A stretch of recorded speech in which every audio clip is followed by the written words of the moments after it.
Hi all, my name is Komal Jawat. I'm very excited today to be doing a book review on this book called Digital Body Language by Erica Dhawan. It's a very nice book, very relevant for this day and age, actually more so during the pandemic because 70% of our communication is happening digitally. And as much as we think and we know or we feel that we are able to communicate very efficiently and effectively digitally, actually a lot of messages are being misunderstood and misinterpreted. This book is actually a very good guide towards navigating those challenges around digital communication or DBL.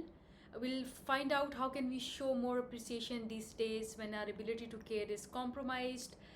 Since our timing is off, how can we actually find the right balance between the busy inboxes and response times that convey trust? Our screens have altered our traditional body language. How do we stop digital tools from interrupting even our face-to-face interactions? And how can we remain authentic and genuine when a screen divides us? It's divided actually into three key contents. One of them is digital elements of style. The second one is basically the four laws of digital body language, and the third one is basically a digital body language across generations. So, in the first, like I mentioned before, that 70% of our communication is happening digitally. These days, we don't talk the talk, or we don't just walk the talk. We write the talk as well via our texts, our emails, WhatsApp messages, telephone conversations, direct messages, video calls, Teams calls, Zoom calls, etc. And as much as we think and feel that we understand each other's cues and signals, they are actually missing, and they're not there. Naturally, they're not there because we are not present physically in those meetings or in those calls. We can't tell when we are receiving a WhatsApp message what is the person feeling. So basically, traditional body language cues and signals like smiling, gesturing, head nodding, and actually a pat on the back, etc., are missing now in digital ways of communication. So this book actually helps us understand how we can actually deliver our digital messages efficiently in such a way that the we can actually leverage and maximize our communication digitally. When we talk about digital body language, head nodding can be replaced by liking someone's comment, or by liking someone's conversation on a Zoom call, by clicking on the thumbs up button or the thumbs up icon, and by praising another person's input in an email, for example, or by making a detailed comment verbally in a chat, for example, during a video call when someone expresses an idea. So that's how digitally we actually appreciate someone as compared to traditionally speaking, when we used to nod a lot when we like someone's comment or concern, or someone's idea. Also, it includes stroking your chin or pausing for a few seconds. That used to be done traditionally speaking. Digitally, how we do that, we take a few extra seconds or minutes to really think about something, or how to respond to a text or an email. You see, we don't sometimes respond right away, right? Traditional body language includes used to include smiling. That is also there now in digital communication. We can see someone smiling. Hardly we see someone smiling on the Zoom call, not because they're not smiling, but because you can't capture someone's smile that easily, right? Because it's how things are being done digitally speaking, or in a digital space. Also, DBL or digital body language involves using exclamation marks, for example, emojis, or adding a simple "Have a great weekend" to your conversation. Whereas traditional body language included nodding, bobbing our heads up and down, and it makes us seem both interested and approachable. That is being done digitally speaking by responding promptly to a text. So when you receive a quick reply to your text message, or your WhatsApp message, or your email communication, that shows engagement of that person with you who is responding to you rather promptly. Used to be done earlier by someone's smiling at us, or someone actually nodding to our comment. So that is DBL in a quick summary. So now, coming to the fact that how can we show trust when we are talking digitally or communicating digitally. Traditionally speaking, we used to communicate trust by keeping our palms open, by uncrossing our arms and our legs, and smiling, nodding. Whereas digitally speaking, this has been now done using language that is direct, that is with clear subject lines and emails, with a friendly gesture. For example, text me if you want something, or I hope this helps explain. Never BCCing anyone unless really necessary, and mirroring someone's or the sender's usage or using of emojis or punctuation marks or informal punctuation. So we show that we are that the that that it's a trustworthy conversation that's going on. As far as engagement is concerned, traditionally speaking, we used to do that by leaning in our body as the another person is talking, uncrossing our arms as well and legs, and smiling, nodding, making direct contact, right, with the person. In a digital space, this is being done by prioritizing our timely responses. So that's how we actually represent engagement or show engagement, by sending responses that answer all questions that are being asked in an email or a WhatsApp message or a chat, or also by statements in the previous message, not just one or two, by sending a simple got it reply, or by receiving if the or saying that using positive emojis while we are responding to the person, to show engagement. As far as excitement is concerned, traditionally speaking, we used to speak like very loudly. Suddenly, we'll cheer up, we'll jump up and down in our seats. But because when we are talking digitally, how can we show excitement? So that's something we need to reflect on, right? We use exclamation marks and points and capitalizations, and by prioritizing our quick response times to someone's query, whether it's by email, WhatsApp, or even in a chat, and by without sending multiple messages in a row without getting a response first, right? um, um, and then using positive emojis again, so like using smileys or thumbs up or high fives that actually show our engagement level, our excitement level with the person who is talking to us. Urgency is actually reflected by using all caps paired with punctuation, direct language or sentences that end in multiple exclamation marks. Urgency can also be sort of felt in a digital space by using or preferring a phone call, for example, over a text message or a WhatsApp message. Also, opting for a phone call over a meeting, for example, skipping greetings, or for example using formal closings, or by replying to all or CCing to other people, if you want to direct your attention to other people as well in the email chain. So that can be done to sort of reflect urgency as well in digital body language. So that's how that's done. If we talk about are we really stressed during our digital communication, that's something that we need to discuss as well. Yes, we are stressed when we are talking digitally or communicating digitally. We are stressed because yes, we sometimes feel that am I talking too much? Am I are other people trying to take credit for my work? What if they think my idea is stupid, for example, or will they think less of me, for example? And does the silence, am I making sense in the email? Am I writing too much? Am I writing too less? Is my message clearly understandable?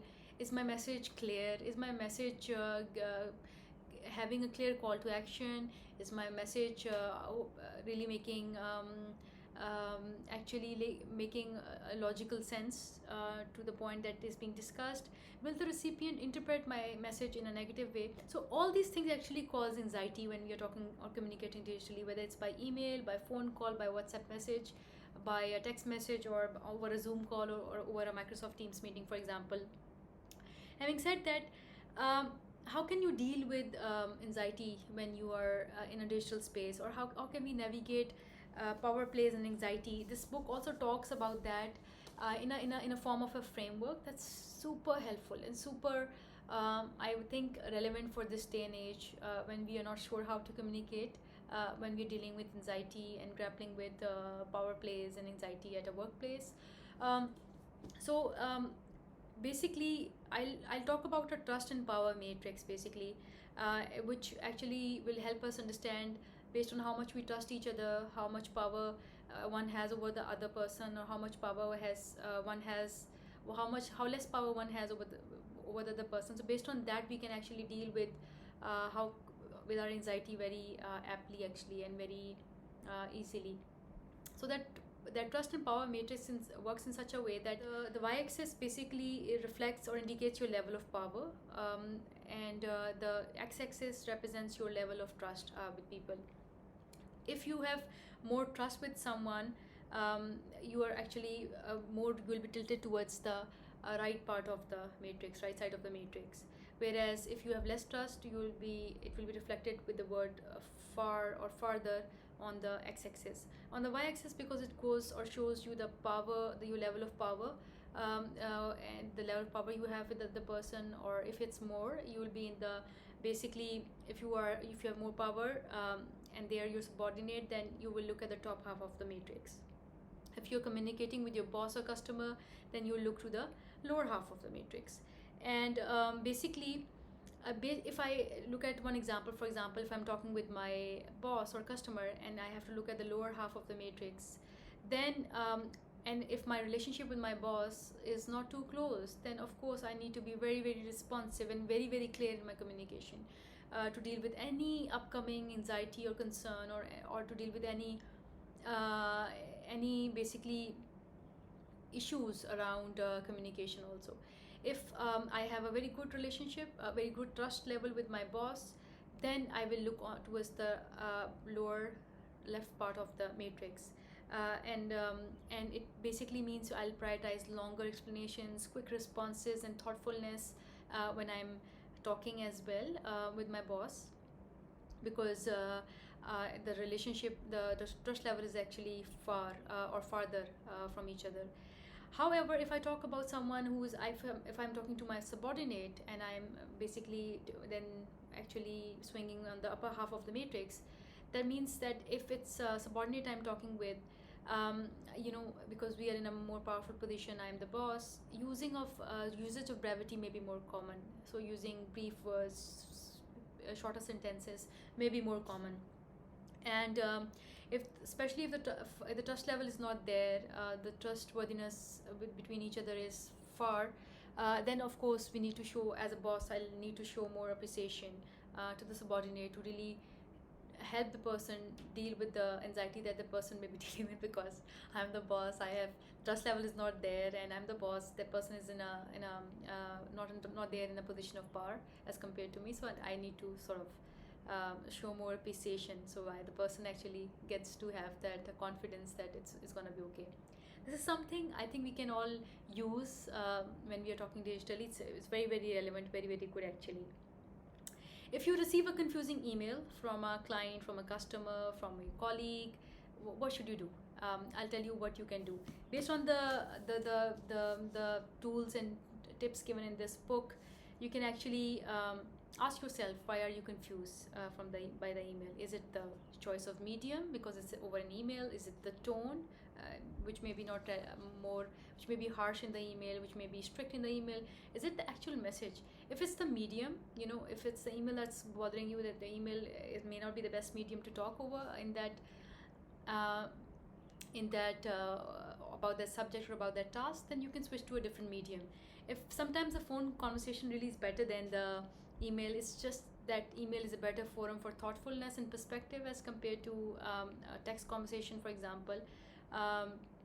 And if the tone is an issue, assume always the best intent for the person, and then respond with facts. If the problem is the message itself, then request clarity, ask for clarity. You can always ask for that, right? So you can step up and admit that you need clarification. For example, ask the author, what's the issue, what needs to be done, and then how can you help with that issue actually. So that is that. If you feel that you are the problem in the communication, if you feel that there's anxiety in the air, there's chance of miscommunication also, how can you avoid digital body anxiety or digital anxiety? You can actually, when writing to others, always ask yourself these 4 questions. These are very, very, very relevant. Is your message clear? Number 1. Is there another way that the recipient might interpret your message? Another way meaning one or more ways that the person may interpret it differently. If the message is confusing, is there any other medium and style that you could use to convey it more clearly? And if you have more power, are you being unintentionally brief, vague, terse? If you can answer all these four questions accordingly, um, then you can actually know whether your email would make sense, whether it would be confusing or not, or if you are the problem, then you would accordingly work around that problem.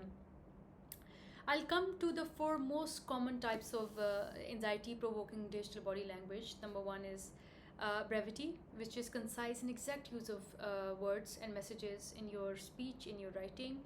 Two is passive aggressiveness. I'm sure all of us have dealt with it in traditional body language times as well, or in our traditional meetings. We do face it in our digital communication as well. Slow responses and formality. I'll talk about each one of them very briefly. If you receive how to respond to confusing messages that are loaded with brevity, that are brief in speech, in writing, in content. For example, if it's a work request, for example, ask clarifying questions, like, can you share what you need from me, or thanks for this, when do you need this by?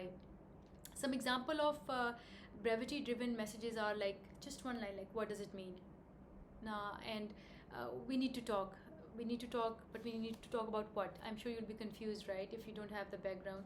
Can you send me that today? What that? So these are some some examples of email communication or text messages or WhatsApp messages that are brevity driven.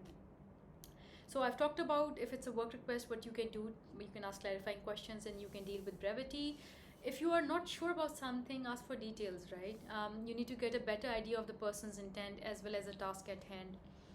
Change the channel of communication to a phone call, or video chat, or face-to-face meeting for additional context. If you consistently feel there's a disconnect, right, between your messages and the responses you're getting, ask yourself: is it clear without? Is it clear what the recipient needs to do, why they need to do it, and when they need to do it by? And ask yourself, am I using the right communication channel as well? Would a quick phone call provide more context than an email? So ask these clarifying questions to yourself as well, and you will know actually how to deal with brevity. Passive aggressiveness. We have seen in our email communications, in our WhatsApp chats as well, some examples of passive aggressive content is basically saying things like, as per my previous email.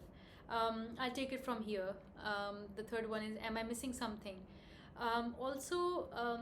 Other examples of passive aggressive behavior or passive aggressive email communication or passive aggressive behavior driven digital communication is basically saying things like, per my last email, for example, or for future reference, bumping this to the top of your inbox in case you've forgotten, just to be sure we are on the same page, or going forward. So basically, these are some examples of passive aggressive communication. Try to not go into it unless it's a genuine concern or genuine reminder to someone. Then you can of course say that per my last email, for future reference. Generally speaking, those who are generally tend to forget things, or generally are older and tend to forget things, really come up with very genuine ways of using some of these phrases, which do fall into the area of passive aggressive email or digital communication, but then again are genuine requests for getting something done. So it has to be looked in accordingly in both contexts, in both ways, and so the message is not misinterpreted. This book also talks about a survey that was done by a Washington-based author on. She posted on Twitter about some subtle ways that people use passive-aggressive body language, digital body language, to denigrate one another. And some examples that came forward in that survey are very, very interesting, actually. I'll share just 2 or 3 of these. One of the examples that came forward was that, I love forwarding previous emails and saying, correct me if I'm wrong, but here you stated ... That's one of the examples. The other one is just to reiterate and then highlight in bold what was clearly stated in in the said email chain. Not sure if my email made it to you, as I haven't heard back. This is clearly a very direct way of passive aggressive communication. And so I love, and any updates on this, the center went so far as to attach an email to her email, referring to that as well. So these are some of the examples of passive aggressive behavior. How to deal with a passive aggressive email or a communication. There are 4 ways you can actually deal with a passive aggressive communication or email or WhatsApp message or chat. Number one is avoid responding to messages or emails when you are angry or frustrated. Don't do that. That's why the draft in folder is there in the inbox, where you can actually leave your emails to rest for a night, until you come up with a more solid, more calm, a more logical response to something which may have been a passive aggressive way of attacking you or conversating with you or communicating with you. That is number one. Number two is stay in the place of reason. Think through your responses and give people exactly what they need to take action. Assume good intent always. Give people benefit of doubt. Step into their shoes and ask why might they have made a mistake like this. Something simply adding a quick brief to the recipient so he or she doesn't have to read previous emails.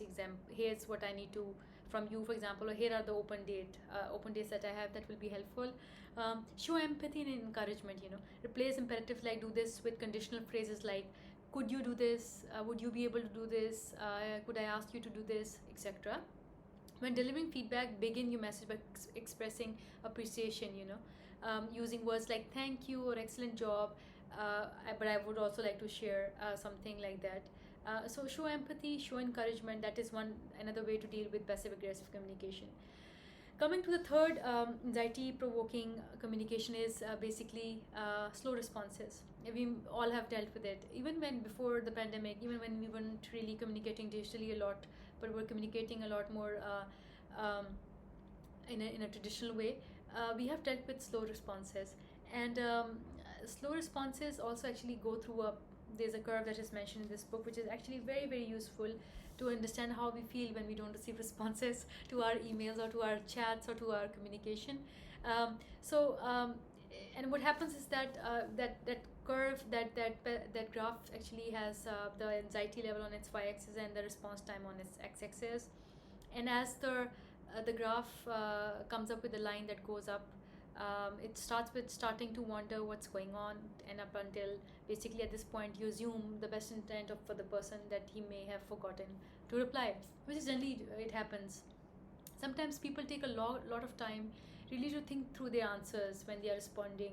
People think that they are responding slow. People wonder and worry whether it is that they don't like them, or whether it is that uh, they are not as engaged with them, or it's a trust issue and all that. Sometimes really people are taking time to, because they really care, they really show concern for really coming up with very thoughtful responses and detailed responses to really give the right message.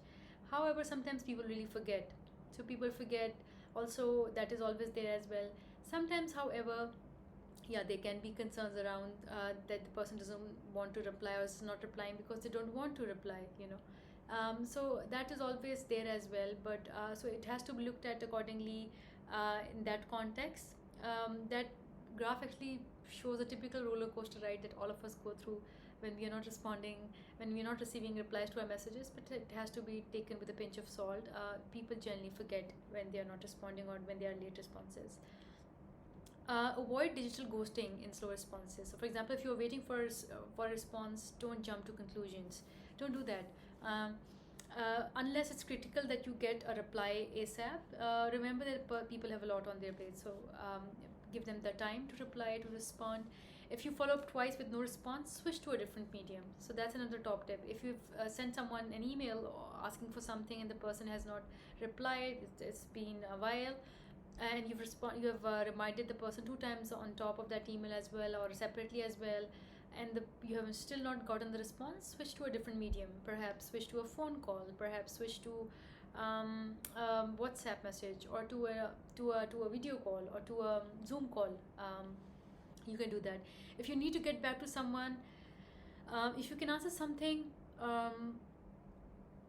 immediately, like in 60 seconds or less, do that right away. Don't park it in your inbox. That's number one tip. I think I also follow it in my life, in my professional life, in my personal life as well. When I'm receiving messages from my friends and family, and even from my colleagues, and if I can reply to it straight away, I just reply straight away. Meaning within 60 seconds or less, if I can reply, I would just reply, so I don't sit on it. If it's urgent, respond immediately, or let the sender know that you are working on it, and that you will respond in due time, and make an appointment with yourself on your calendar to answer. For matters lacking urgency, don't stress. Block out time to follow up later at your convenience. So this is for things that don't require an urgent response, but nonetheless you need to block time to remind yourself that you need to respond. Formality, how formal, that's the last one of the four anxiety triggering communication in our digital ways of communication. Formality, how formal should I be in my digital body language? If it's a new relationship, follow the formality level of the person who has more power. So for example, if I am the boss of someone and someone has recently been hired in the firm, that person can actually look at how I communicate and what is my formality level. If I prefer formal ways of communication, the person should follow that. If I prefer informal ways of communication, which means using emojis and keeping it casual, then that person can actually follow that as well. If it's a long time trusted relationship and the formality changes suddenly or gradually, ask yourself why, or consider checking in basically with the other person. If it's a long time relationship with an obvious power gap and the formality changes, take the lead of the more powerful person basically and mirror that change. It actually really helps. Having said that, formality level in this day and age, in today's workplaces, has actually reduced a lot as well. Even the big four accounting firms, as referred in this book, actually have gone down in their formality level. Things have gotten rather more informal as compared to formal. So again, it's being one should follow the lead there accordingly. How to read between the lines and what are you really saying when you're communicating digitally? What happens is that we don't know what is happening. We don't know how to read between the lines because we don't know what are people actually saying. So the five things that can actually help us find out what are we actually saying is actually around priority, that is equal to the choice of medium. Emotion is equal to punctuation and symbols. Respect is timing. Inclusion means who you will be putting into CC and BCC. And identity, your digital persona. So basically, talking about the first one, in when we're communicating digitally, the first topic of this that's mentioned in this book is digital medium choice, the new measure of priority. So the medium you choose in your communication actually reflects your priority basically about something. Choosing the best medium to use, for example, email, Zoom call, Teams call, or phone or text, is basically essential and depends on the context. So that determines which medium you'll use. First, how important is the message and who are you communicating with. Channel surfing, switching between mediums, is also very common. It can indicate a shift in urgency, like I mentioned before. So if it's a message that needs an urgent response, for example, you've reminded the person 2 times, you can switch to a different medium, to get a response from the person. And or even it denotes the closeness of a relationship, can be used to anyone's advantage. So if you are very close with someone, you can always of course switch to a different medium when you want, because you can do that. You have that relationship with the other person that determines that you can move to a different medium. We all have preferences for certain mediums. Like some of us prefer to have a phone call, some of us prefer to talk over email, some of us are very fluent with WhatsApp and prefer talking over WhatsApp because it's a quick way of doing a communication or of going ahead with things, professionally speaking or personally speaking as well. But so we need to understand, when we are talking with someone or communicating with someone, what is that other person's preferable style. So if it's a phone call, that's okay. If it's not, we need to rely on that accordingly. In this book especially, there's an example of a person, Gen Z lady, who actually submitted her work to her boss, and her boss called her straight away, which she didn't anticipate, didn't expect, and actually didn't like it also. And so that goes to tell you that she, being a Gen Z person, didn't appreciate that call coming right away, didn't expect it, and actually maybe that was not her preference for the medium as well, so she didn't pick it up. And then actually she didn't expect also, and so she was talking via email. She expected a response via email, but she didn't get it, and she rather received a phone call. So it's important to know that to look at the preferable medium of people when they're communicating to each other. Also, sometimes when we're talking digitally, when we are on a phone call or a Zoom call or Microsoft Teams call, the technological gaps that are there, there will always be there. Sometimes we don't hear that the person, there are lags in the communication. So that is there as well. So that also determines which medium to use accordingly, when, based on the need and based on the necessity and based on the urgency. So the communication is not disrupted, and not one doesn't get distracted because of that or by way of that. Digital medium, the new measure priority. How to determine whether you need to email or text or schedule a call. Before choosing a channel, use the following questions to guide you, to help you to determine which of the following mediums you need to use. Am I trying to have a quick conversation? Does my message cover a lot of detail? How fast do I need an answer? How formal or informal my relationship is with the recipient? If it's me, for example, and as per the book as well, if you're wanting to have a quick conversation, call. If you want to cover a lot of detail, email. If you want a fast response or a quick response, WhatsApp message or a direct message or a DM. And also based on your relationship with the other person. If the relationship is formal, you need to follow the formality level of the other person you're talking to. If the relationship is informal, you can actually basically look at your own needs as well, and based on the urgency of the message and the context that you are in, and how important the message is, and how urgent the message is, you can always rely on your own preferable medium of communication as well. Some questions for reflection are okay. I think next one is on punctuations and symbols. I'll talk about, this is a new measure of emotion. Traditionally speaking, we used to smile, we used to nod, we used to um, uh, bob our heads up and down, and do all those things to reflect emotion, to add some context, some emotion into the conversation. When we are talking digitally, that job is done by emojis or punctuation marks, so just one plain, if you are replying to someone and you just use words with a period at the end, may not add a lot of context to the communication. But having said that, I'm not saying that you always add emotions or emojis when you're talking with someone, because you have to focus and follow the formality level of the other person as well, who may not be using emojis in his or her conversation, and maybe in a more powerful position than you are. So in that cases, or in those situations, using emojis or a lot of emojis may not make sense at all. So but wherever the formality level is more informal between you and the other person, and you want to add some emotion into the conversation and punctuation, you can use emojis, and you can actually add more color to it. And this actually book talks about a very good example of a lawyer who recently joined a workplace, and another colleague of hers who was from a different background. And when they were communicating and collaborating on a project, the lawyer had a completely different way of communication as compared to the colleague she was working on. And the lawyer's communication style was more informal, more using no emojis, more detailed, whereas the colleague she was communicating with had a more specific way of talking. He was using more emojis, more symbols, and was very brief in his communication style. And so that's where they had a lot of communication gaps, and they didn't take them long not to complete the project. Actually, they had problems on the project, and they got really fed up with each other rather soon, because the communication style was very different. They were not adjusting to each other's style also.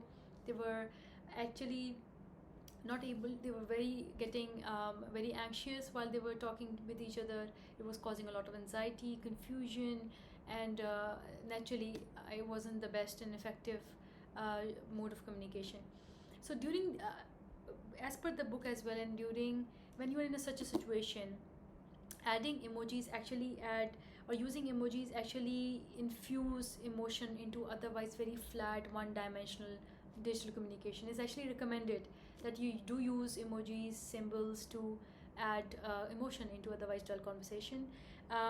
And basically, when you can actually dial up or dial down on the smileys based on the need. If a person is using one smiley, you can use one smiley back. If the person is more prone to using more emojis, more smiley faces, you can do that. You just follow the style of the person you're talking with, and if it's also okay for you to do that, there's no harm in doing that. When you're very excited, traditionally speaking, you used to smile, speak loudly, jump up and down on your chair. In a digital space, that's been done by using exclamation marks. So, ideally speaking, one exclamation mark or two exclamation mark would show excitement. This book also talks about when we use a lot of exclamation marks, which may not make a lot of sense, because then that tends to become a lot. We tend to overdo that in our communication, and it's actually not recommended. But generally speaking, we can use exclamation marks when we are talking. Also, you can use other symbols or emojis like tears, a face, or tongues, or wings, or frowns. It's actually, it reflects that there is emotion in the conversation. Um, when we talk about periods, it's one dot ends a conversation rather quickly, rather abruptly. When we use three dots, it's known as ellipsis, and actually, the how the three dots are interpreted is actually different across different generations. Generally speaking, the three dots, when a digital native sees it, or someone who's from the millennial generation, or someone who's from the Gen Z generation, when they see it, they actually see it with a whiff of sarcasm when they see it. But then when the baby boomers or Gen X guys use these dots, they tend to end their conversation with three dots, because they mean to end it in a more calm, in a more softer way. As per them, they are ending it in a more softer way. But when digital native sees it, or someone who's from the Gen Z generation, they see it as a query, as an inquiry, because they see it as a conversation that's still ongoing. That's why the three dots are there, and they see it as a sarcastic end to a conversation that is there, when they don't know what that means. So they see that it's ongoing, something is being happening ongoing, but they don't know what that ongoing thing is. In such a case, normally it's recommended not to use the three dots unless really needed. So because then it causes confusion. As far as the question marks are concerned, when we use a lot of question marks in our statements, sometimes that reflects anger also, that we are angry. Unless it is really needed, more than one question mark or two question mark does not make a lot of sense. One question mark, as per the book, reflects genuine interest. Three question marks basically reflect that we are starting to get frustrated about the conversation, or the confusion. And a lot of question marks basically reflect that we are really, really, really confused and really frustrated also. So as far as capitalization is concerned, how to use all caps to avoid anxiety on the receiving end, trying to limit the number of messages you send in all caps. And if you type in caps at work, people are likely to assume you're yelling when you're not actually. So don't use it unless it's really necessary, or unless it's a mistake that happens. And prioritize using all caps in urgent situations with your team, basically.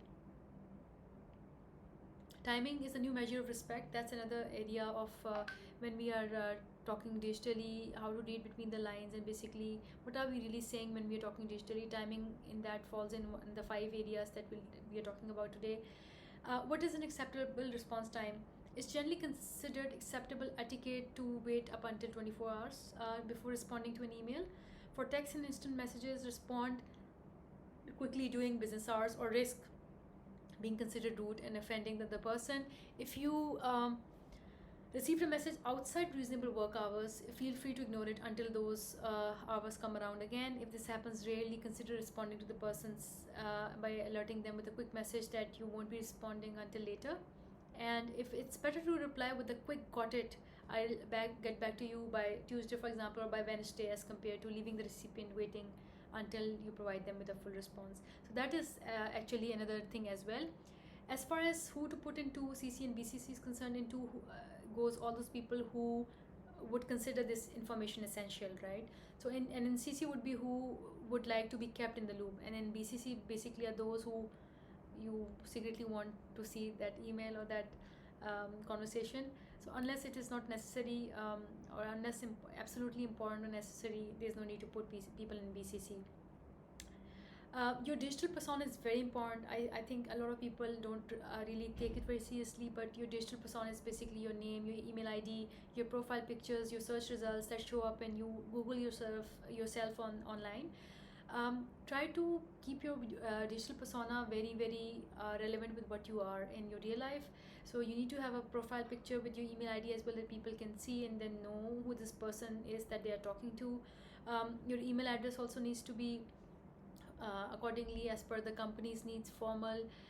Your profile picture should make absolute sense. Your full name should be there. So if your full name, if you have a second name, a third name, and accordingly you prefer to be called by a certain name, try to put that within brackets in your name so people can know that they can call you that as well, and people know that you're known by that name in the professional space or in the professional circle. It actually adds a lot of clarity in the communication. um, and what's your personal digital body language style? That's very very important for you to know so you can communicate effectively. What are the best channels for others to digitally communicate with you? What are your digital body language pet peeves? All of us have that. You need to know that. What do I value most when others communicate with me? For example, clarity, accountability, actions. You need to know your own digital persona as well when you're communicating, so you know how to navigate those challenges around digital communication and how to avoid anxiety triggering behaviors when you're communicating digitally. And last but not the least is my digital body language style influenced by previous work cultures or bosses. How does that show up in your communication? Try to know that as well, so that doesn't reflect negatively or badly, or puts you in a bad light or negative light when you're communicating with your colleagues in a new workplace or in a new space. I'll talk now, or we are now talking about the second section of the book, which is around the four laws of digital body language. We are done with the first one, which was what is basically digital body language. The second one is around the four laws of digital body language. Sorry, the first one was the digital elements of style, in which we talked about the what is DBL, why are we so stressed, and what are we really saying. The second part is the four laws of digital body language. Value visibly, communicate carefully, collaborate confidently, and trusting totally. I'll talk about the first law now. What does valuing visibly mean? Valuing visibly means basically that we are always sensitive to other people's needs and schedules. We understand that reading the emails in our inbox with care and attention is a new art of listening. When value visibly, we are actually willing to sit with others' discomfort when we are reading the emails without feeling the need to fix or resolve it. Valuing visibly also means recognizing other people and actually not being in a hurry about it also. Common pet peeves to avoid when we want to value other people visibly is being in a rush. Sending a message without proofreading, for example, that is a pet peeve we need to avoid when we want to value others visibly. Trying to speed through a conference call now to get to the next one is actually another thing. Claiming you're too busy to check in with your teams, not respecting others' time, double booking meetings, one meeting over another without giving adequate delay or break between the meetings, prioritizing your own schedule over others during over other people's during the scheduling process, letting conference calls run over long, and sending urgent emails that are in no way urgent actually also disrespects others when we are talking digitally. And allowing useless recurring meetings to remain on the calendar of your own calendar, others as well, also disrespects others' time. Forgetting to show gratitude actually is very very important. Getting to a habit of written communication without including phone or video check-ins, where teams can actually hear when you've done a good job, or thank you for this, doing this. Sending vague emails, not crediting everyone on the team when sending in a deliverable. Multitasking during face-to-face meeting, so while I'm talking, doing other things while I'm talking on a conference call is also another way that we disrespect people when you want to value them visibly. Just answering a quick text routinely halfway through meetings, responding to emails and IMs on your laptops, looking down at your phone when others are trying to make eye contact with you, also falls in the area of disrespecting others. And not putting your notifications on silent or vibrate mode during important discussions. So, how can you show active listening when you are communicating digitally or in a digital conversation, such that it shows people that you value visibly? Prioritize quick response times, even if only you will say you respond later, but you do respond by saying that you respond later. Actually, it shows that you're prioritizing quick response times. answering all the questions and comments in the message, not just one or two, answering the full email, asking can I call you, or setting up face-to-face meeting for more complex issues, not interrupting or stopping others from interrupting. I think this is also a very important one that we have challenge around in this day and age, in when we are communicating a lot more digitally. Using verbal cues such as go ahead or I'm listening to encourage others to share their thoughts while you listen during video calls. Not using the mute button as a license to multitask. Asking clarifying questions, taking notes, or ensuring notes are sent out after the call, and giving teammates time to share ideas in a virtual chat box during a video call. So these actually are some of the ways that you can show active listening during a digital conversation. Reading carefully is the new listening. Try to answer all the things that are asked in an email or a chat message. Always reference details in your communication. Shows that you put in the time to really read through the message, think about the issues, and care about the work that the other person did. Writing clearly is a new empathy. When writing, do the little things like check your tone and think about the how your messages may be perceived by the other person, especially based on your rank. A phone call is worth 1,000 emails. Value visibly in action. Practice radical recognition and acknowledge individual differences, and try to ban multitasking when you want to communicate digitally. As far as acknowledging individual differences is concerned, I like to talk about it briefly. I think this is very, very important in this day and age, again, because we want to value diversity, inclusion as well. Um, when we talk about individual differences, we have amongst us introverts and extroverts, right? Both of them need their own ways to deal with. When we want to connect with introverts, schedule downtime between long meetings, so you can really listen to the introverts. Practice waiting 5 seconds before jumping into speak, so you can give them time to speak and to reflect and to want to speak, because they need that time as an introvert to respond.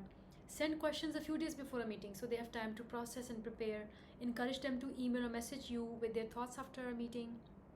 Create a time limit so that louder voices or louder voice don't monopolize the conversation, or doesn't monopolize the conversation. Stop interrupting. Use tools like a chat bar or hand raising feature to designate who has the floor to speak, and choose a moderator to ensure that it's upheld.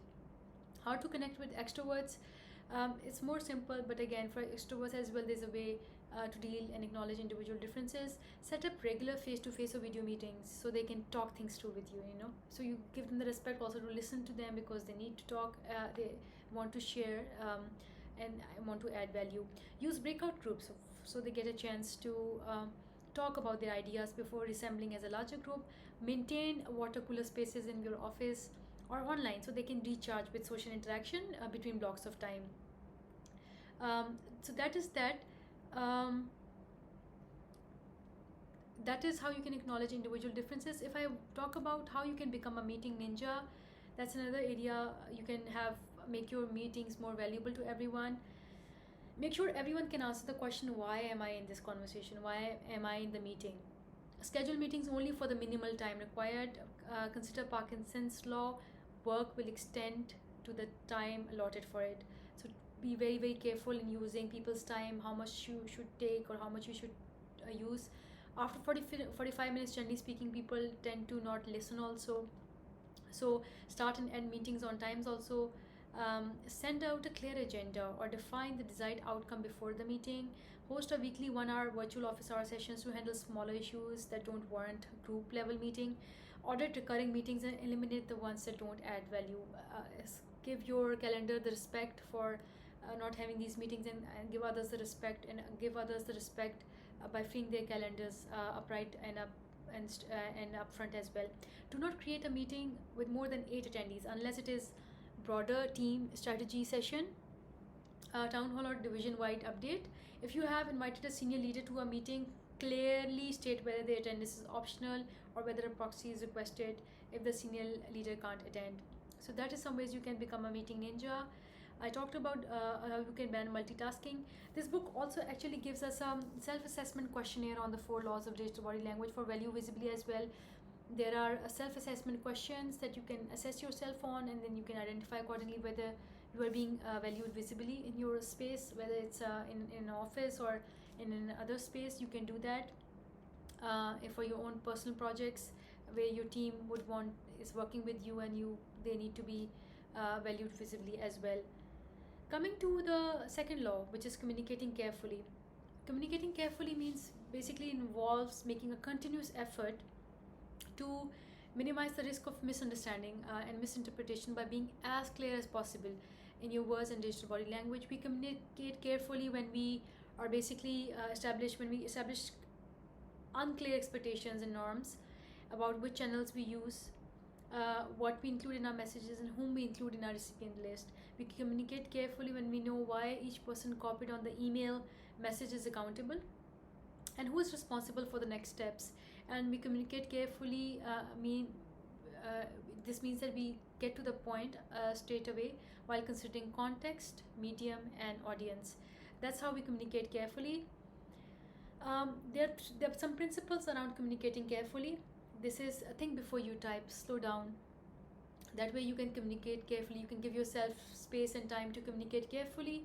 um, Try this think before you type checklist, like who need to be included on the message, what do I want the receivers or the recipients to do after they read the message, what context or information they need, what is the appropriate tone, when is the best time to send this message, what is the best channel to convey this message, how comfortable would I be if this message is screenshotted, forwarded, or otherwise shared, what is the best channel to convey this message, and lastly, what can I do to change it, or should save this for a phone call or a face-to-face meeting, for example. You will see 7 steps to really slow down before you reply to a message or reply to an email, which is basically these 7 questions are the checklist that gives you an idea to really reflect carefully on the message you're sending, who you're sending to, what is it about, how will it be interpreted, and whether you need to have another way to go through to send the same message. um, Also, when you write your messages, um, you need to write it in such a way that people understand, so assign email tasks like using the 3 W's. Every message should have a clear who, the name of a specific person instead of a group, a clear what, an explicit description, and a clear when, the exact time and the date you want to receive it on. You can use abbreviations as per the book. You can use abbreviations like 4H, which means 4 hour, you need a reply or response within 4 hours of sending that message. 2 day deadline, 2D, which means 2 day whether you expect a reply to that email message in 2 days. 4H is for 4 hour. You can have these abbreviations in your own groups of project groups that you have. You can set these norms in your teams of or in your groups, or your teams groups, or in your work groups, or in the project groups, so you can actually send very, very clear communication or clear messages. Specifying the subject line or first sentence of the message, if it's an FII for your information email, it's a decision request or a request for information. Accordingly, specify that, be clear. That's how you communicate carefully when you do that. Create clear acronyms like NNTR stands for no need to respond. W WINFI, WINFI, it stands for what I need from you. Write the perfect subject line, summarize the body of your email, use prefix modifiers, or stick to the same subject line unless the subject changes. This isn't the place to throw in a new or tangible question. If the subject does change, create a new email thread for it with its own subject line. Break long messages into 2 parts. One is label them with quick summary and then details. Know what you really want first, then get to the point at the top of the email. If it's a quick summary you want to give first, go ahead. If it's the details you want to go first and then come to the summary, you can do that as well. Make your messages scannable. Use bullet points, subheadings, white space, highlights, and bold text. Use all of that. Show instead of tell by attaching screenshots. They're valuable when you need to give someone instructions or to highlight slides in the deck. Use if and then statements to increase accountability, clear expectation, and provide clarity on next steps. Present options. Ask like, do you think we should do A, B, or C? Or try not to ask open-ended questions like, what do you think about this? Thoughts? Question mark. These things can actually leave a lot of room for lack of clarity, and accordingly confuses the recipient in what to say. So don't do that. We also communicate carefully when we know when to basically change the channel based on the length and complexity of the argument and familiarity of the argument.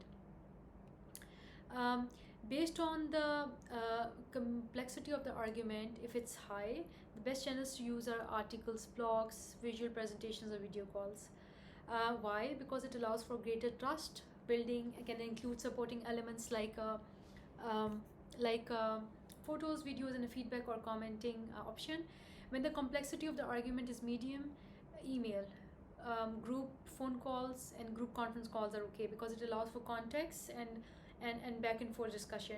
When the complexity of the argument is low, rely on text messages, instant messages, WhatsApp messages, group chats, because it allows for quick responses and requires less context. The commitments are in the details. Basically, how can you make sure that your team follows through with commitments? Is the commitment observable and measurable?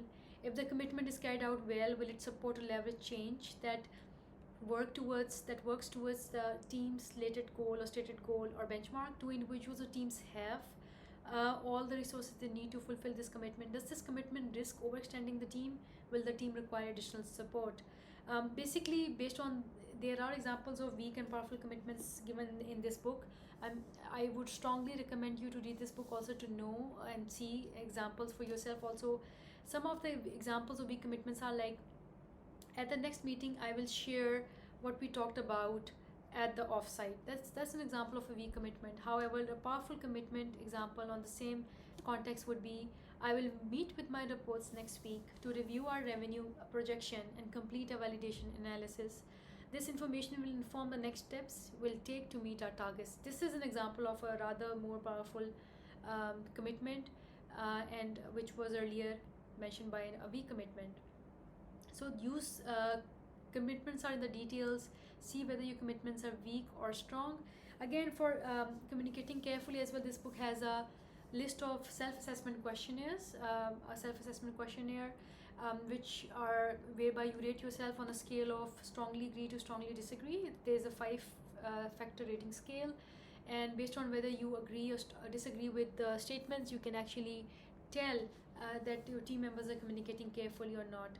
Some of the examples of the questions mentioned in that questionnaire are, as far as the communicating carefully law is concerned, are, you understand the specific goal and objectives of each team project. Do you agree with it, strongly agree with it, somewhat agree with it, somewhat disagree with it, or strongly disagree with it? Based on that, accordingly, you will rate your self on this law of communicating carefully, and you can self-assess basically how well you and your team are doing on this particular law. Third law is collaborating confidently. This means that it's about the freedom to take conscious risks while trusting that others will support your decisions. Collaborating confidently means managing the fear, uncertainty, and worry that define modern workspaces, and understanding that even when things get crazy, employees are there to support one another and work together to avoid failure. The principles of collaborating confidently, as mentioned in this book, are basically stay in the loop. Collaborating confidently begins by understanding what other departments do and establish clear norms on how to interact with one another. So basically, it means setting clear norms if you want to. How to build team confidence, measure success in results, not hours. Avoid hounding people all the time over not working enough or working too many hours. Or if you tell them they need to work 8-hour days, but they know they can get the job done in 5 hours, they will spend more time getting sidetracked instead of getting the job done. Avoid doing it. Collaborate confidently. Give people the benefit of doubt. Give people the confidence that you have that confidence in them, and that you trust them with the work they are producing, and that they will live up to the expectation. Set clear rules and expectations. Tasks should be framed as steps to accomplish a common goal. Be clear on the direct lines between the two. Typically, you need to end your phone calls with a question: who is doing what and by when? Do that. And that way the entire team is clear, and individuals also feel a sense of accountability towards their peers as well as their team leader. As tasks are getting done, use a project tracking software as well. You can use your own project tracking software. It can be a simple Excel, it can be Trello, it can be any other software that you use to complete your project as per the deliverables meant for that project. Agree on what success looks like, agree on at the start of every project, ask three questions. What does great look like? What does success looks like? What does done look like? What is out of scope? What is in scope?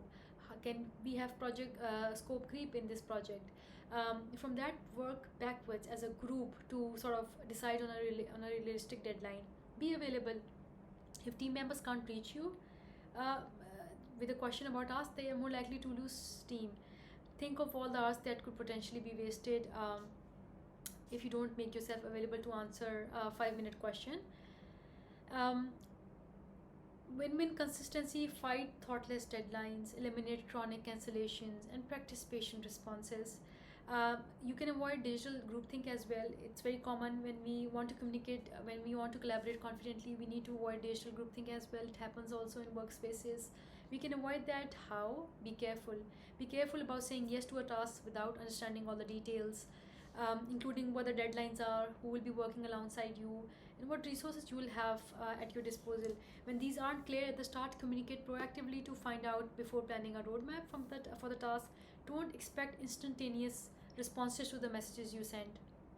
Realize that sometimes people are busy working on other things. Set a reminder for yourself to follow up in 2 days unless it's urgent, in which case you may try reaching out on a second channel once an unusual amount of time has passed. Reread your messages. Reread your messages at least once before sending them. Hastiness does not generate the best solutions. Remember this. Check for both grammatical errors and clarity. Are you saying what you mean? Providing necessary detail and being clear in your task. Do you describe what the deliverables should look like? The deadlines, the check-in process, and the another principle is to follow up strategically. Um, I need a response. I do a follow. How do I follow up without being a nag? Follow up strategically. Amend the subject line to clarify that the email is a follow up request and not a new task. Don't CC people unless you absolutely must. Suggest another way to communicate. Can we schedule a phone call or the current medium works? Executive presence in a digital world is very, very important to collaborate confidently. What does executive presence look like? You set deadlines in collaboration with your team. You don't do it yourself, but you do it in collaboration with your team. You send clear messages with a clear task, not confusing brevity with clarity. You have a background on video calls that's not distracting to the group conversation. You acknowledge individual differences. They will always be there. They are always there. They will be there.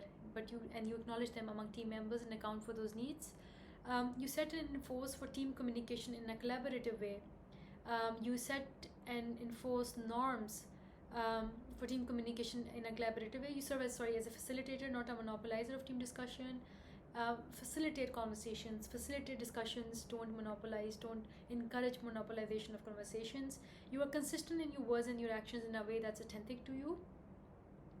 And again, this collaborating confidently also comes with a questionnaire that you can answer yourself and can self-assess on a scale of 1 to 5, with 1 being strongly agree, 5 being strongly agree, and 5 being strongly agree, and 1 being strongly disagree. And the last law is basically around trusting totally. This is a very interesting law. This law only happens once the 3 laws have taken place in the workplace. So it happens only after once the first 3 laws have been implemented, yielding a 360-degree engagement in the teams. The totally part of trust totally is key, since it implies the highest level of organization faith, and that is also doable possible. Trusting totally happens, or it helps us innovate faster and further together. Why it's hard to trust totally? Because we do create environments whereby one cannot trust each other. We need to remember that we need to create trustworthy environments, and the 4 laws, the 3 laws that I talked about earlier, gives us helps us to create that environment whereby we can trust each other totally. The leader's role in creating trust is pivotal, primary, very, very crucial, very, very important to ensure that there is a trustworthy relationship amongst peers, amongst colleagues, in the workplace, in the department, in the whole firm or company. Model the behavior you want to see in your teams. If you are modeling that behavior, the teams would reflect that behavior as well in their own ways of working. They will mirror that, remember that, create psychological safety. Psychological safety is so pivotal in this in the pandemic world, and in an era whereby we are under pressure, we are worried with regards to our job safety, job security. All of us have that pressure, but it's important for leaders to create psychological safety in their teams, to let them and to have them work in a way that they can rely on the management of the of the firm or the company, and they can trust anyone totally. Allow yourself to be vulnerable. The team members' role in creating trust is very important. Migrate from phony to authentic communications. Engage in digital water cooler moments. Have offsite, if ever possible, have offsite meetings. Have offsite away days. Have virtual water cooler chat days or chat moments. Have water cooler digital water cooler moments as well. Online, you can do that as well. And basically, the trust totally law also comes up with a audit that you can use to assess yourself. Um, Coming to the last part of the book is basically the digital body language across difference, the differences that come into play because of our gender, our generation, and our culture. As far as the gender is concerned, it plays a lot of a big role in how we communicate digitally and how it can be misunderstood or misinterpreted. um, we need to The women tend to use more emotions or emojis when they are when they are engaging in a conversation, as per this book. And generally speaking, it's when they do use a lot of emotions, as per the book, it's taken as a sign of their immaturity. Also, however, when men use it, it's considered that they are having a full-fledged conversation. They're not having flat one-dimensional conversation. So it's important to understand and acknowledge your own biases when you're communicating with the opposite gender, um, and treat each as equal when you're talking with them or communicating with them. Know your audience, standardize your communication, stop selling your words short, and gather inputs from multiple channels, pass the megaphone, use inclusive language and imagery, and combat digital mansplaining, which is also common in these times. How can you acknowledge your own biases? um, like I mentioned, masculine digital body language is different from feminine digital body language.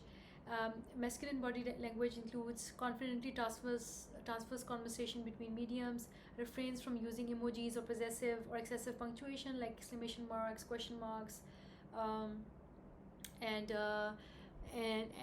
other ways of communication. Punctuation, sorry, ensures messaging is short, well organized, and to the point.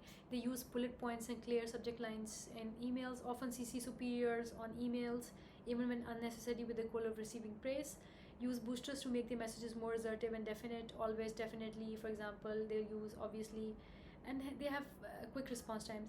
Feminine digital body language includes they prefer face-to-face conversation or meetings over digital mediums, use niceties and politeness as tools, along with hedging language. For example, they will say perhaps, might, I think, maybe, I think.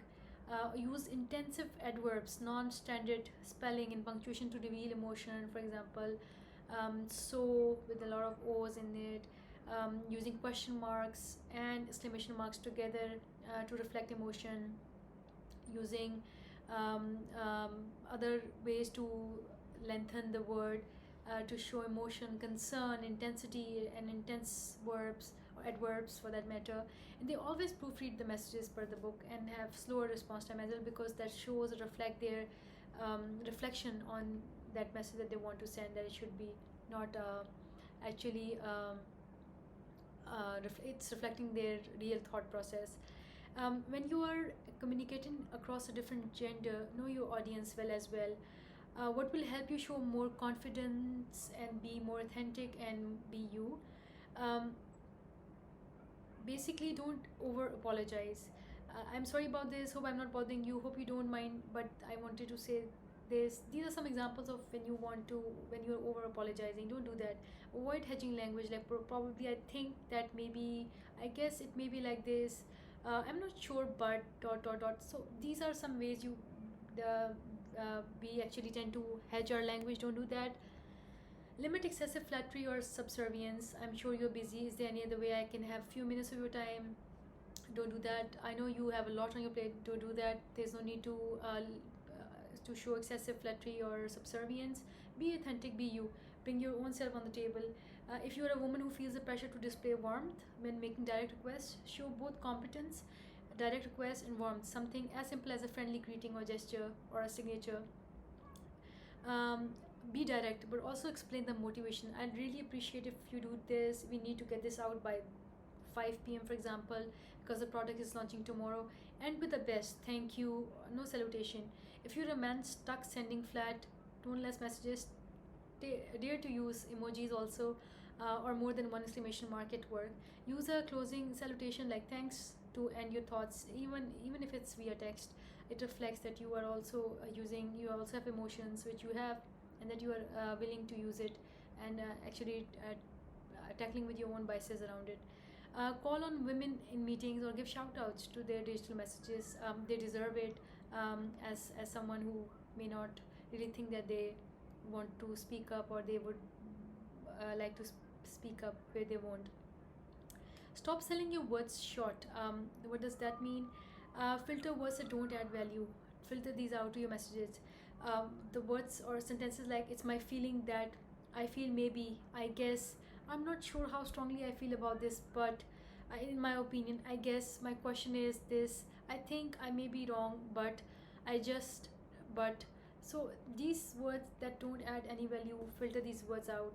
So basically, stop selling your words short.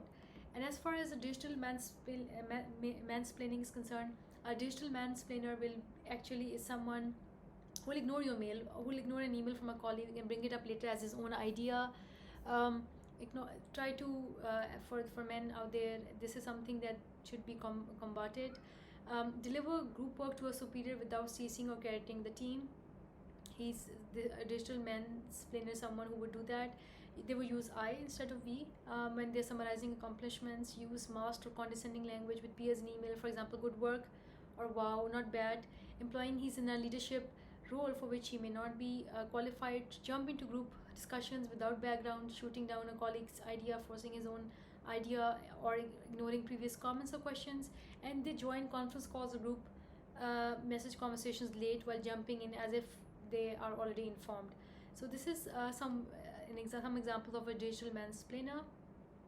As far as the generation is concerned, I talked about generations earlier. We have baby boomers, and we have Gen X, Gen Y, Gen Z. Gen Y are called millennials as well. Gen Z is the most latest generation we have in the world of work.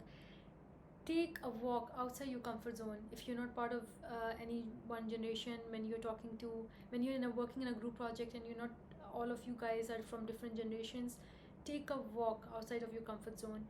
You basically, you don't know what you don't know. Ask for help if you need, and ask for help. Experiment with channels across generations, and embrace the emoji revolution. It's always good to do that, to add color and flavor. If you don't know, basically, that you don't know what you when you don't know what you don't know, and how you can ask for help. Basically, if you're from struggling with the generational divide in conversations or in communications, you can find out whether you are a digital native or a digital adapter, and accordingly you can mold your conversation and communication. You are likely to be a digital native if you prefer texting back and forth. So this is a tool or top tip for all those who want to find out whether they are from the digital natives group or from the digital adapters group.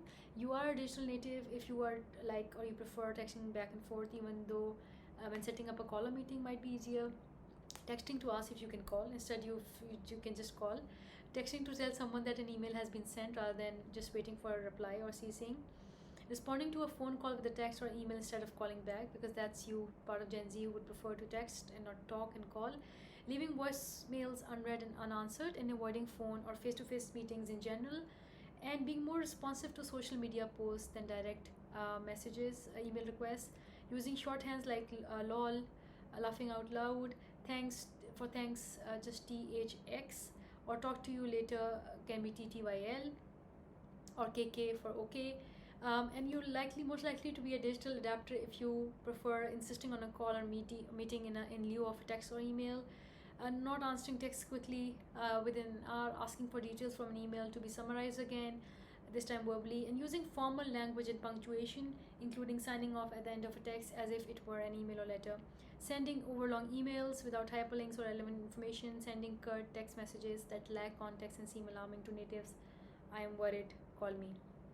So these are some examples of determining whether you're a digital adapter. Accordingly, ask for help where you need help, and then you can actually you can come out of your comfort zone and try to make it work for different people who are working in that project or group to accommodate each generation's style, but at the same time handling the task at hand such that it does get delivered and does get to be completed. Lastly, when we talk about um, the the differences that are there which come into play, one of them is basically about culture as well. This is the last one in the section of digital body language across difference. How does culture plays a role in our communication, miscommunications, or digital communication? How do we get lost in translation? Um, the book talks about high context cultures and low context cultures as well. Cultures in South Asia or Southeast Asian countries are high context cultures. Generally, things are not spoken or said; they are felt while we are in a meeting. They are actually, we can, things are not direct. Things are not very indirect. Whereas low context cultures like those present in Europe, America, Latin America, Eastern Europe, those cultures are more low in context, whereby things are being said directly. They're not assumed, they're not felt, they're not sort of heard indirectly. So cultures do play a lot of role in communication, and how and they actually tend to actually cause some sort of confusion also, and lack of clarity also in communication. um, so basically, it's important to understand the culture that you are part of, and accordingly adapt and adjust yourself to the cultural context that you are dealing with, and embrace the differences that are there. It's important to do that. um, and so last but not the least, building bridges basically. Humanize the person on the other end of the screen by using a mixture of personal, where appropriate, and professional check-ins as tools to get to know them. Show empathy across cultures. Even if you are texting or emailing a long-time colleague or a loyal customer, be wary of using an informal tone unless they first go the more casual route, which is where you tend to then follow their digital body language, and avoid using abbreviations and emojis that may not translate to the other person's language or culture. So be very careful and conscious of that. Some things in some cultures may be considered rude, which may be not considered rude in your own culture. So be very and be conscious of that as well. So with that, I would like to. This was the book talk about this book called Digital Body Language. I hope you gained something out of this book review.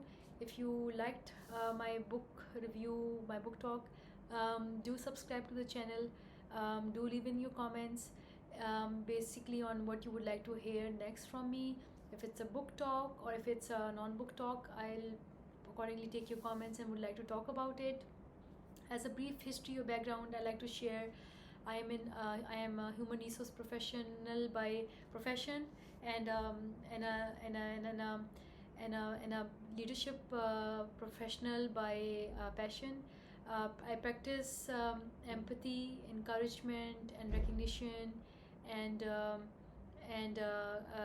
communication in my ways of working. And I have over 15 plus years of experience practicing in the human resource field. I have experience of working in companies in South Asia and in Southeast Asia, and actually I have this channel because I am very passionate about the subject of personal development, leadership development, and would like to share what I know and with my audience, and would also like to hear from them what they know to encourage cross exchange of knowledge and information wherever possible, whenever possible, all the time.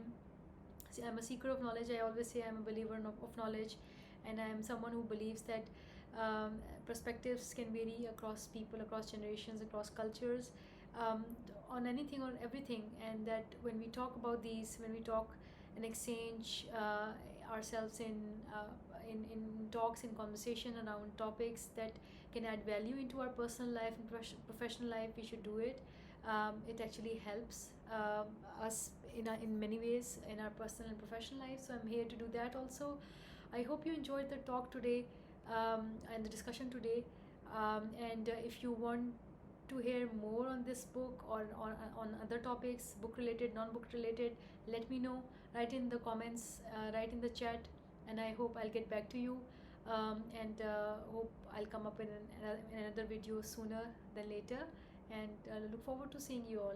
Thank you so much. Have a good evening. Thank you.